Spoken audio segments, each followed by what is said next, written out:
მოგესალმებით.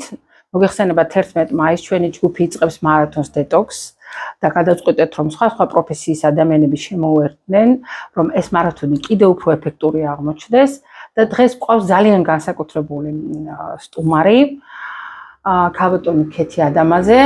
თავად წარგვიდგინოს საკუთარი თავი და მე უკვე ძირითად თემაზე გადავიდეთ.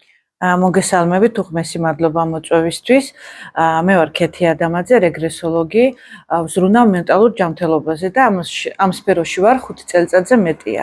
გადავწყვიტე ამ მარათონში მივიღო მონაწილეობა, იმიტომ რომ ძალიან მარტო მენტალური ჯანმრთელობა არ არის საკმარისი, ფიზიკურ დონეზეც უნდა მივხედოთ ორგანიზმს.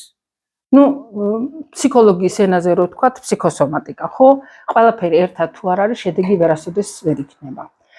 ნახეთ, მაშინ ესეთი კითხვა მექნება თქვენთან, ყველაზე მთავარი ქალბატონ ქეთი, რატომ ჯობია მართლა მარათონზე ადამიანები გაივლიან ამ კრებულს დეტოქსი რო ქვია, ჩვენ გადავწყვეტეთ, რომ თქვენ გარკვეული პრაქტიკები განახორციელოთ ამ ადამიანებისათვის, რატომ მოგცემს ეს უკეთეს შედეგს? თუნდაც ეს ფიზიოლოგიური წმენდა თქვენ პრაქტიკებთან ერთად რატომ მოიტანს უკეთეს შედეგს? ძალიან საინტერესო კითხვა. ხო, ეხლა მე მინდა ვთქვა, რომ ჩემი ექსკლუზიური იქნება ამ მარათონის წევრებისთვის, ჩავატარებ რეგრესებს და იცით რა არის ძალიან ბევრი, როგორც თქვით, ფსიქოსომატიკა ადამიანში, აი ეს ნეგატიური გრძნობები, ის განცდები, ის შიში აკავებს სითხეს, აკავებს ამ ტოქსინებს, არ აძლევს ადამიანს საშუალებას, რომ განთავისუფლდეს და როდესაც მუშაობ